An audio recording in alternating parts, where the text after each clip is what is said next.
placer realmente tenerla acá en el estudio con nosotros a Marité Fernández. Hola Marité, bienvenida. Hola, buenos días, gracias por invitarme nuevamente. Por favor, un placer gigante. Vamos a hablar de este año y el arte, o el arte y este año. Sí. ¿Qué año? ¿Qué año para ¿no? el arte. Para el arte, pero bueno, de alguna manera siempre el arte es un refugio, Marité, ¿cierto? Y no has tenido pausa. ¿Cómo ha sido tu año en esta pandemia? De mucha introspección. Inicié el año ordenando mi biblioteca, que no es poco, después de 30 años de trabajo. Regalé muchas cosas, me reencontré con muchas cosas del arte. De alguna manera dejé lo pedagógico y armé una biblioteca para dedicarme a esto, a la parte más investigativa, etcétera. Así que todo el año ha sido conectarme con el arte de una manera distinta, porque estando en casa, la biblioteca estaba ahí alrededor todo el tiempo. Claro, bueno, pero reordenar es como mudarse, ¿viste? Que aparecen cosas de una vida que parece anterior, y también es como desprenderse de cosas físicas y de cosas que uno lleva, ¿no? Consigo. Sí, justamente fue a mí me llegó la pandemia y la jubilación todo junto. Claro, entonces tuve que dejar la parte pedagógica y acompañar a la gente que tomaba las cátedras que yo iba dejando, acompañándolos, viendo cómo ellas iban a tomar las materias, etcétera, y yo entendiendo que ya tenía que dejar un poco la docencia, inclusive en casa, como dicen siempre, dejar de hacer docencia. Es que es difícil despegarse un poco de esas pasiones, ¿no? Sí. Hay muchas profesiones en las que uno no deja de serlo nunca. No. Son profesiones, pasiones. Es que sí. Y con esta cuestión de la virtualidad, ¿cómo te llevas, Marité? Porque también es un vehículo para muchos artistas para hacer llegar su arte, digamos. Cuando pensábamos en el tema, días atrás, yo dije, no puedo dejar de hacer autorreferencia de todo esto. Yo conecto con las obras de arte reales desde hace 40, 50 años, nada más ni nada menos, y muchas de ellas fueron físicas, o sea, la posibilidad de haber visto obra en muchísimos lugares del mundo, inclusive localidades acá cercanas, etcétera.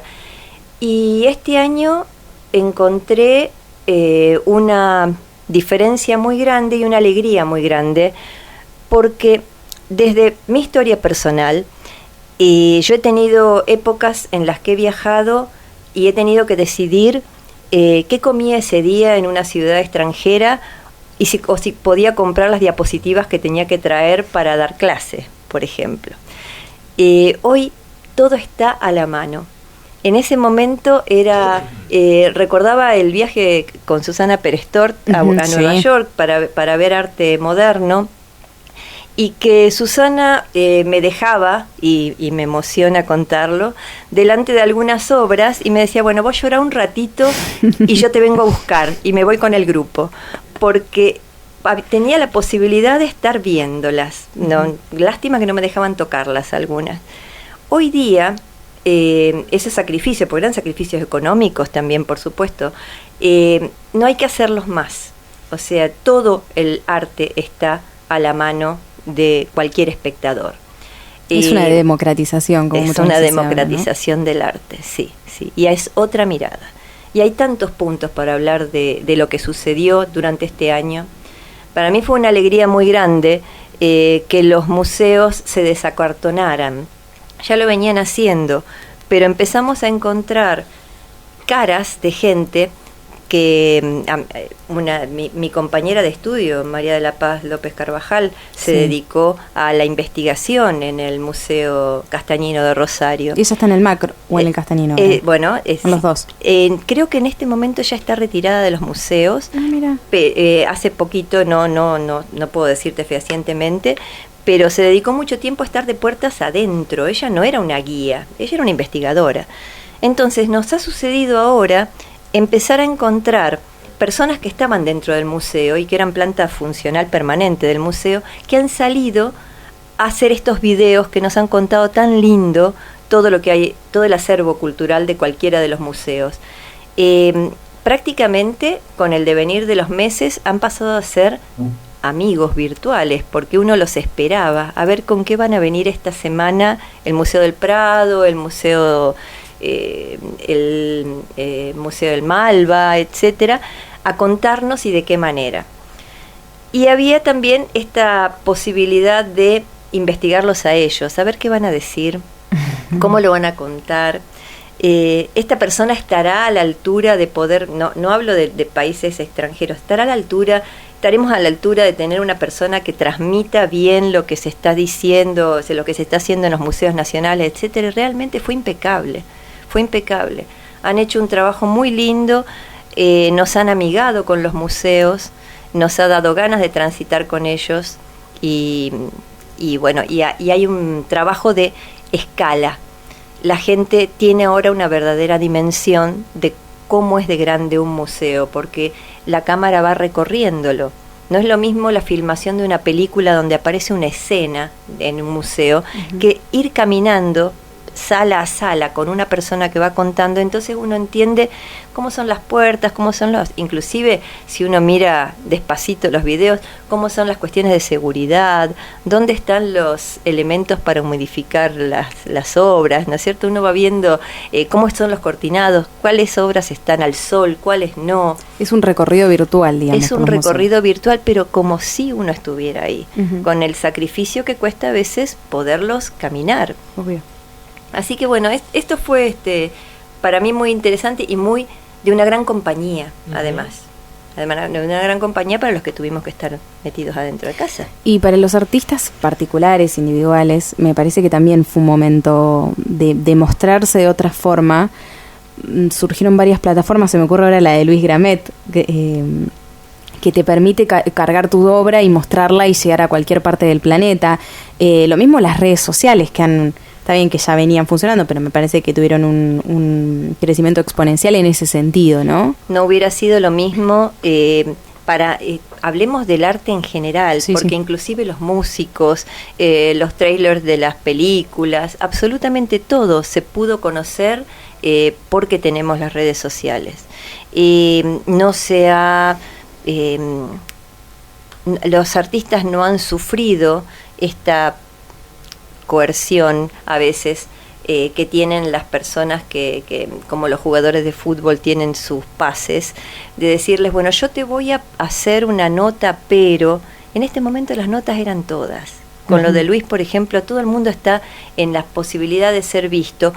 Vuelvo al tema de los costos, con otros costos, porque si no había que tener todo un aparato para que te pudieran mostrar. Hoy día no, hoy la democratización ha hecho que todo esté ahí, inclusive uno mismo puede ponerse a la vista de todos y nadie va a invalidar lo que está haciendo, ¿sí? Conocimos muchísima obra de muchísima gente que no tenía ventana y de alguna manera la pantallización es muy buena. Y el arte digital, o sea, la pantalla del celular, etcétera, al tener esta luz por detrás, este backlight, le da casi los colores reales a las obras, cosa que no sucedía cuando estudiábamos con libros. Sí, la fotografía es otra cosa. Y después en los libros juega el tema de la fotografía y además después de la impresión. Exactamente, ¿no? Exactamente. Entonces, y la calidad de cada una de las editoriales, etcétera. Entonces ahora lo que vemos es real. Aparece también Google Arts, que en algún momento lo habíamos nombrado, que nos permite hacer un zoom inmenso hacia la obra. Entonces yo puedo investigar técnicas, puedo investigar pigmentos, etcétera, que inclusive yendo al museo no lo puedo hacer. Hay muchas cosas que la virtualidad lo han permitido. Y me parece que una de las cuestiones que ha roto la virtualidad y que es algo que ha sido siempre estado hermanado con el arte, que es el mecenazgo, como vos decías, ¿no? Sí. La necesidad de que haya una plataforma o de que haya una persona, un grupo que impulse a un artista. ¿Por qué siempre fue tan así? Porque desde que pensamos en el arte, hay alguien que estuvo detrás del artista. Está bien que lo hemos hablado en otras entrevistas, de que el artista, cuando es artista y no es ni vendedor, ni marketinero, ni se dedica al arte y no se dedica a la otra parte, ¿no? Entonces por ahí también eso ha dado espacio a la figura del mecenas, a la figura de los galeristas, pero me parece que esto rompió definitivamente con eso, ¿no? Sí. A ver, desde el lado de los mecenas, venimos con una tradición de obra que se muestra, que es estática, hablemos de pintura, escultura, etcétera. Hay un acervo que tiene cada uno de los mecenas o que tiene una galería de arte, etcétera. De eso vive, de eso cobra, pero hace muchos años ya tenemos también un montón de otros tipos de obras de arte que no se pueden ni siquiera tocar.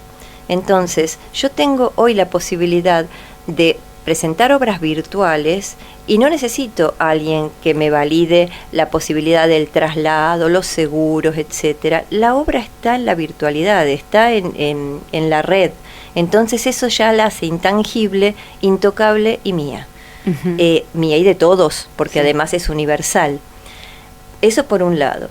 Por el otro, los galeristas han podido hacer muy buenas ventas, porque muy poca gente que nosotros conozcamos, uh-huh, digamos, estamos hablando siempre del ámbito nicoleño, etcétera, ¿no? Hablamos de acá para acá. Tiene obras en su casa que sean obras firmadas por artistas, etcétera. Porque además no nos animamos a entrar a una galería de arte, a preguntar los precios, a conocer autores, etcétera. Con la virtualidad se puede hacer esto.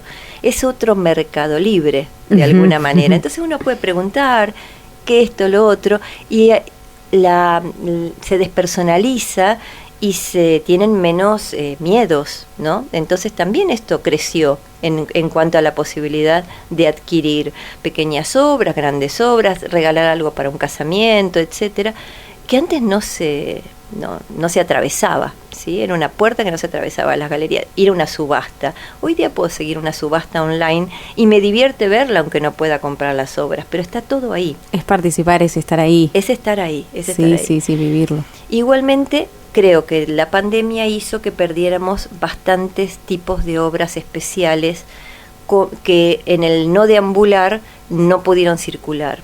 Y no pudieron circular a través de nosotros. Por ejemplo, el street art, el arte uh-huh, callejero, las performances que se hacían en las calles. Todo esto recién ahora, si hay una apertura, vamos a poder volver a tenerlo. Pero hay una parte de lo artístico que estuvo parado, ¿sí? La música siguió, el cine siguió, se terminaron algunas series en forma virtual, con algunos actores virtualizados, sí, etcétera, que también gracias al arte se han podido hacer. Pero hay un montón de obras que no son las de museo en sí, que todavía lo que es la estética relacional ha sido rota de alguna manera. Sí, tenemos que volver a armarlo. Sí. Bueno, quizás será en un momento diferente. Exacto. Lo viviremos de una forma diferente. Sí. Pero también es importante decir que se pudo vivir en familia esto. Aunque uno estuviera con la computadora abierta, alguien pasaba, preguntaba qué estás mirando, etcétera. Así que hubo nuevos espectadores que se fueron sumando en la casa para gente que veía cosas que eran para uno nomás. Pero ahora al estar todos juntos, alguien ha preguntado qué estás mirando. Alguien ha dicho, voy a ver cómo es ese museo por dentro, y que no le importaba para nada. Así como la gente que aprendió a cocinar cuando la que cocinaba era una persona en la casa, hoy día son dos o tres. Tal cual. Y en esta cuestión del arte, Marité, porque obviamente dentro de las características de los artistas, a veces es difícil lograr esa conjunción entre alguien que tiene esta sensibilidad o esta creatividad o el don, como se le llame, para crear, para innovar, y aquel que también tiene un costado comercial, uh-huh, digamos, porque a veces es excluyente, a veces se logra esa conjunción. El arte, cuando aparece en la mente de una persona, que además es un componente que lo tenemos todos los seres humanos estamos preparados para hacer arte, no los animales. ¿Sí? Los animales pueden construir hasta un nido, hasta una represa, etcétera, pero no son hechos artísticos. El ser humano está genéticamente preparado para crear arte, pero tiene que haber un componente de deseo de llegar a nuevas explicaciones, a nuevas preguntas, etcétera. El arte está preparado para que el hombre se cuestione. Entonces, un buen artista siempre va a ser un cuestionador. Y a partir de ahí aparece el que va a seguir con el cuestionamiento más allá de que no se ponga a pensar de qué va a vivir, y el que dice, bueno, pero yo soy de los estándar, que quiero crear una familia y quiero vivir de esto, etcétera, ¿qué hago? Es muy difícil vivir del arte en la Argentina, así que muchas veces son elecciones, como casi todos los que estamos acá, que hemos tenido que elegir una cosa o la otra porque hay que pagar las cuentas. Pero si un artista tiene ese impulso creador, nada lo para, no se pone a pensar hoy cómo vive. Tiene mucho sostén desde muchos lugares, hay muchísimo mecenazgo sin deseo, las ONG, etcétera, sin deseo de lucro. Hay muchísimos grupos que están apareciendo y que no aparecen para hacerse ricos, ni gente que quiera enriquecerse con ellos, no usarlos tampoco. Uh-huh. Hay como realmente la democratización es muy grande. Con esto de la apertura museística, etcétera, en la virtualidad, por ejemplo, se han roto las geografías. O sea, nosotros podemos ver muchos museos y ni siquiera nos ponemos a pensar en qué país estamos. Uh-huh. Entonces, veo arte en este momento, así que también se han roto muchísimas fronteras, que también es muy importante. Sí, la globalización y la democratización hace que ya no haya fronteras y que todos podamos tener acceso de alguna manera, claro. Cuanto mucho el inconveniente será la lengua. Uh-huh. Conseguir que ese señor que está hablando tenga una traducción porque está hablando en ruso, pero yo puedo ir de Rusia a Londres, de Londres a Salta en la misma tarde y visitar 4 o 5 museos y no sé, no me importa en qué lugar estoy mirando lo que la humanidad se pregunta a través del arte y cómo lo va construyendo. Uh-huh. Sí, por ahí también es el deseo de mirar algo, de verlo y de interpretarlo más allá del idioma en el que te lo estén explicando, sí, ¿no? Además. Por ahí es no sé si es una explicación, pero una construcción que uno hace a partir de una obra que está mirando. No hay una obra si no la completa un espectador. Exacto. Y como en este momento está mirada muy, muy fuertemente por millones de personas, la interpretación de lo que era una obra, como por decir, la Gioconda, uh-huh, es tanta, que uno desde ya siempre habla desde su acervo personal, ¿no es cierto?, cultural, que hoy podrían volver a escribirse muchísimos libros sobre las interpretaciones de obra que hace la gente que hoy se tuvo que quedar en casa, que no son ni siquiera especialistas en arte, etcétera, son degustadores culturales. Tal cual. Me quedé pensando, por ejemplo, en el Código Da Vinci, ¿no? Sí. Que pretende mostrar el Museo del Louvre y no ves nada. Nada, e inclusive mienten, sí, cuando dicen que debajo de la cúpula, etcétera, de la pirámide de lo de María Magdalena, y ahí nomás está la Gioconda, y en realidad hay que caminar mucho para llegar a la Gioconda. Debajo de la cúpula es nada más que el lugar donde comprar las entradas.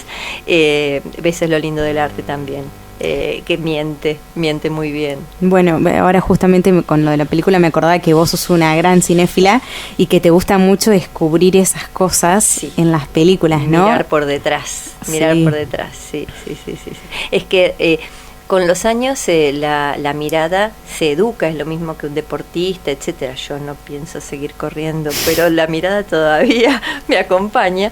Entonces, para mí el deporte es descubrir la paleta de colores, ese objeto que está puesto ahí, que dice algo, si yo tenía el intertexto para interpretarlo, ¿no es cierto? Uh-huh. ¿Por qué aparece o desaparece alguien? Y todo ese tipo de cosas, ¿sí? Bueno, el cine es arte. Sí. Pasa que por ahí estamos acostumbrados a pensar en el arte como un cuadro, como una estatua, como una escultura, cosas muy puntuales, pero la música es arte, el cine es arte, la televisión también se podría decir que es arte. La arquitectura. La arquitectura que gracias a toda la virtualidad ha logrado formas que casi son irracionales. Están, uh-huh, dentro del cerebro humano y hoy se puede construir cualquier cosa, sí, pero son rayan la irracionalidad y quedan estáticas y funcionan. Ujú. Y hoy son hasta autosustentables realmente. Es verdad. Sí. Me quedé un poco pensando en esto, ¿no? De que el hombre genéticamente está preparado para construir arte, Sí. pero que debe haber dentro de sí un deseo, una movilización, un querer preguntarse, o por ahí es una inconformidad con lo que viene dado, ¿no? Y quiere buscar otras respuestas, y por qué a unos nos pasa y a otros no, y cuáles son las herramientas con las que venimos o que construimos a lo largo de la vida para llegar después a hacernos esas preguntas. Yo creo que hay 2 o 3 determinantes. El primero, tener muy desarrollado el hemisferio derecho. Hay mucha gente que es maravillosa científica y ha hecho preguntas y ha llegado a muy buenas respuestas, la vacuna de la pandemia, porque trabaja con el hemisferio izquierdo. Nosotros tenemos muy desarrollado el hemisferio derecho. Otra de las posibilidades es que uno haya tenido una familia o alguien que haya estado al lado que no le haya invalidado esto de dibujar y que fuera importante dibujar, pintar, construir, etcétera. Lo que hacen con los chiquitos en la galería de Georgina Ruiz, de Cálamo. es maravilloso, en Cálamo, que llevan a los chicos a construir ideas de arquitecturas desde niños. Con los chicos de 3461. Exactamente, que son maravillosos. Todo eso, si hay alguien que acompaña, es más fácil. Pero la elección se va haciendo por sustitución de cosas o por posibilidades también, ¿no es cierto? Si hay un entorno donde el arte, si la gente que está en la casa nació y creció escuchando el acordeón del abuelo, lo más seguro es que algunos vaya a hacer música, es así.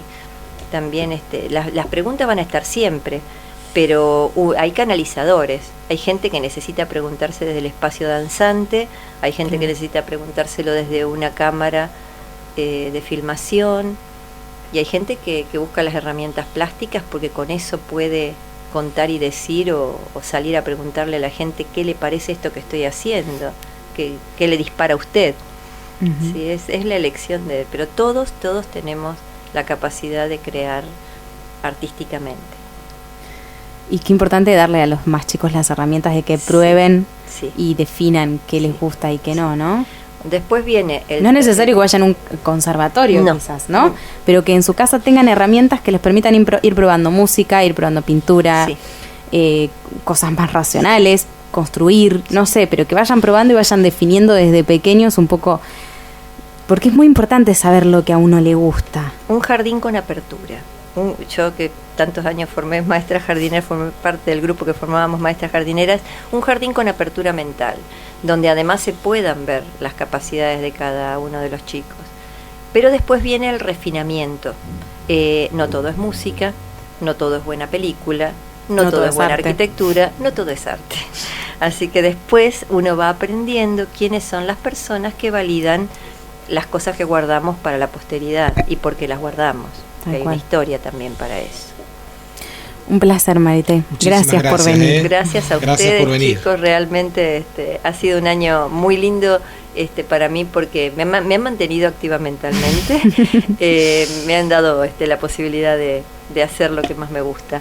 Buenas fiestas para todos. Igualmente. Y que pasen muy bien el año que viene. Eso, y te invitamos a seguir acompañándonos el año que viene si te gusta Orgullosa la idea. de que sigan convocándome. Muchísimas Bueno, gracias. esperamos poder seguir recibiéndote acá en el estudio el año que viene y que todo esté mejor que hoy todavía, ¿no? Muchas gracias.